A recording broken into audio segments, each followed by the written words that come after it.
रिया शहर की बड़ी कोठी में पली बड़ी एक अमीर और नाजुक लड़की थी। उसके घर में एक बढ़िया सी कार थी और बाहर एक बढ़िया स्विमिंग पूल था। उसका कमरा इतना बड़ा था कि उसमें एक खेल का मैदान भी आ जाए। नौकर चाकर, महंगे कपड़े, बचपन से ही ये उसकी दुनिया थी। लेकिन उसकी मां नहीं थी और उसके पिताजी एक बिजनेसमैन थे और वो अक्सर काम के सिलसिले में बाहर रहा करते थे। इसीलिए रिया बचपन से ही खुद को अकेला महसूस करती थी। एक दिन रिया कमरे में अकेली खड़ी थी। इस बीच उसको स्कूल की सहेली तनु की याद आई, जो एक छोटे से गांव में रहती थी। उसके साथ उसका बड़ा भाई और उसकी मां रहती थी। रिया ने उसे फोन करने का सोचा। रिया ने उसे फोन लगाया और इधर उधर की बातें करने लगी। तनु ने रिया को कहा, एक बार तुम मेरे गांव आ जाओ, तुम्हें बहुत अच्छा लगेगा। तुमने पहले कभी देखा नहीं होगा। यहाँ बढ़िया शांति और अच्छा वातावरण रहता है। रिया ने तनु से कहा, हाँ, मैं पहले तो कभी गांव नहीं देखा, लेकिन मैं पापा से पूछती हूँ और तुम्हें बताती हूँ। इस बार मैं गांव आने की कोशिश करती हूँ। अगले दिन पापा शहर से लौट आए। रिया ने पापा से पूछा, पापा, मेरी सहेली का गांव पास में ही है, क्या मैं उसके गांव जा सकती हूँ? प्लीज मुझे मना मत कीजिए, मुझे जाने दीजिए ना, मैं जल्द ही वापस आ जाऊंगी। पापा ने मुस्कुराते हुए जाने की परमिशन दे दी, लेकिन कहा, अपना ख्याल रखना और रोज मुझे फोन करते रहना। और दूसरे दिन रिया गांव जाने के लिए निकल गई। तनु गांव के बाहर गांव के रास्ते पर रिया का वेट कर रही थी कि तभी रिया उसे आते देखी। तनु ने रिया को लिया और दोनों घर की तरफ जाने लगे। जाते समय रिया ने चारों तरफ देखा।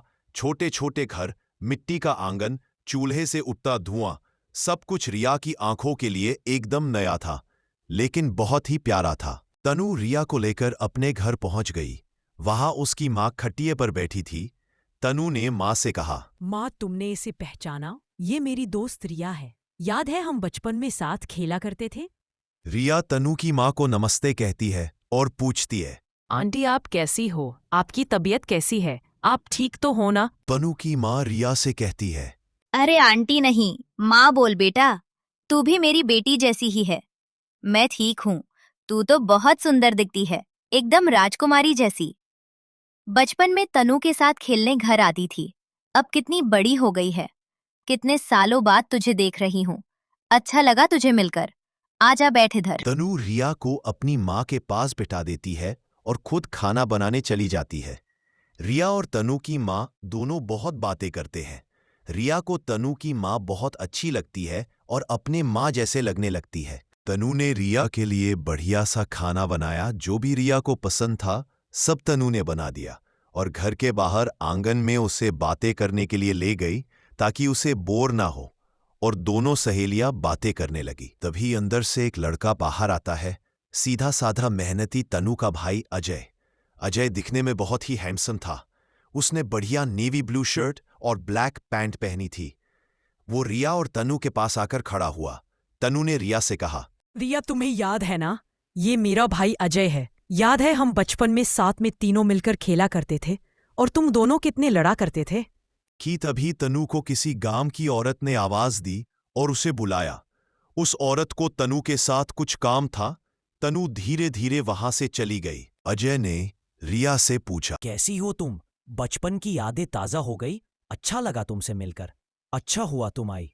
तनु और माँ को बहुत अच्छा लगा होगा। तभी रिया ने अजय से पूछा, माँ और तनु को तो बहुत अच्छा लगा, ये तो मुझे पता है, लेकिन तुम्हें कैसा लगा? तुमने कुछ बताया नहीं। यह सुनकर अजय शर्माने लगा। उसे कुछ समझ नहीं आया क्या बोले, और दोनों जोर जोर से हंसने लगे।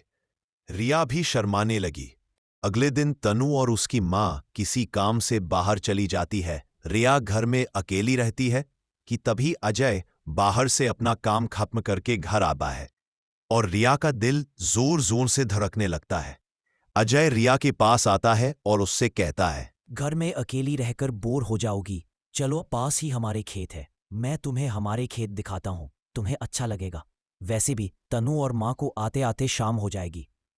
रिया जाने के लिए हाँ कह देती है और दोनों खेतों में चलने लगते हैं।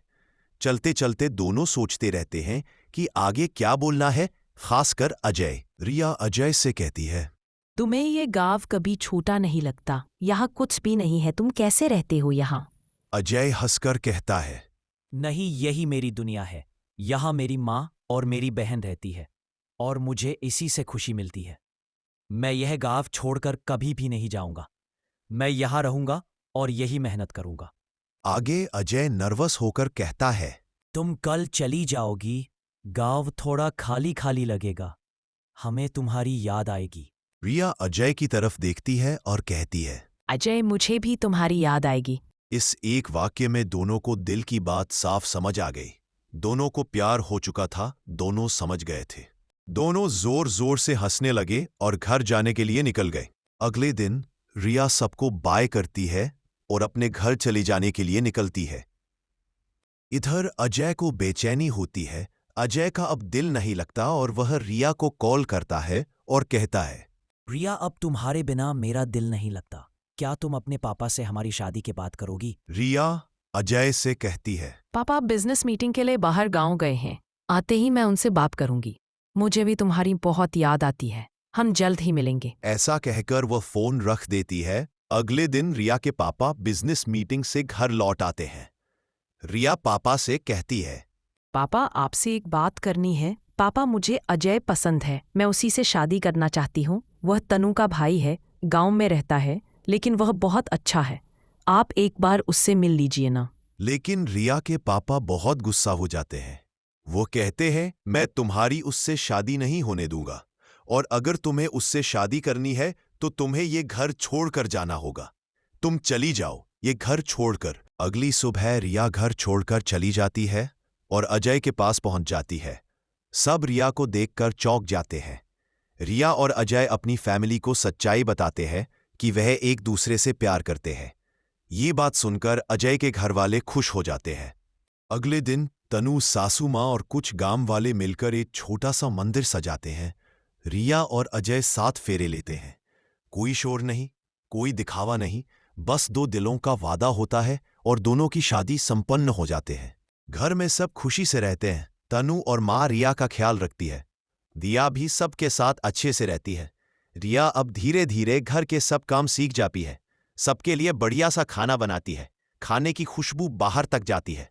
रिया तनु को भी खेती के काम में मदद करती है और सासू माँ के साथ सब्जी भी खरीदने जाती है। ये सब काम रिया ने पहले कभी नहीं किए थे, लेकिन यहाँ वो सब सीख गई थी। रिया शादी करके तो बहुत खुश थी, पर मन ही मन उसे अपने पापा की याद आती थी और उसे रात रात को नींद नहीं आती थी। वह पापा का दिल तोड़ना नहीं चाहती थी, लेकिन वह अजय से प्यार भी बहुत करती थी।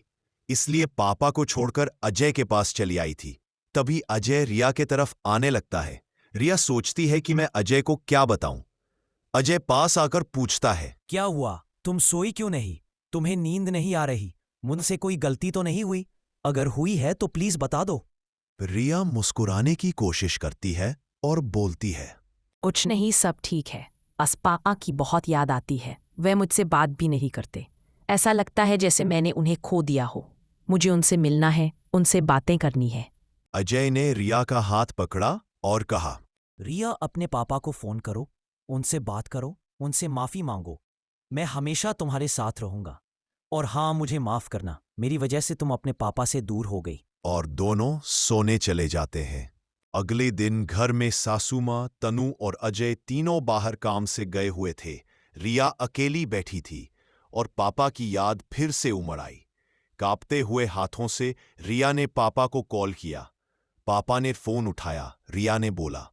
पापा, मैं रिया बोल रही हूँ। मुझे माफ कर दो। मैंने अपनी मर्जी से शादी की। मैं आपका दिल दुखाना नहीं चाहती थी। प्लीज़ एक बार मुझसे बात कर लो। मैं आपको बहुत याद करती हूँ, लेकिन मैं यहाँ खुश भी हूँ। मुझे यहाँ कोई भी तकलीफ नहीं है। आप प्लीज़ यहाँ आओगे मुझसे मिलने? फोन के उस पार कुछ देर खामोशी थी, लेकिन पापा ने फिर कहा। बेटा, मैं तुझसे बहुत गुस्सा था, पर मैं भी तुझसे बहुत प्यार करता हूँ। मैं तुम्हारी खुशी में ही खुश हूँ। मैं तुमसे जरूर मिलने आऊंगा। अजय रिया बात कर रहे थे कि तभी अचानक रिया ने देखा पापा सामने खड़े थे। पापा ने कहा, बेटी, बाप की नाराजगी कभी ज्यादा देर नहीं रहती। मुझे खुशी है कि तुम दोनों खुश हो। रिया और अजय ने दोनों ने मिलकर पापा से माफी मांगी। अजय ने कहा। पापा, मुझसे भी गलती हुई है। हम दोनों को माफ कर दो। हमें आपका आशीर्वाद चाहिए। आप हमेशा हमारे साथ रहना। पापा ने दोनों को माफ किया और सब हंसी खुशी से रहने लगे। माता पिता का दिल जल्दी नहीं टूटता, बस उन्हें समझ और सम्मान की जरूरत होती है। रिश्ते कभी दूर नहीं होते, थोड़ी सी हिम्मत और माफी उन्हें फिर से जोड़ देता है।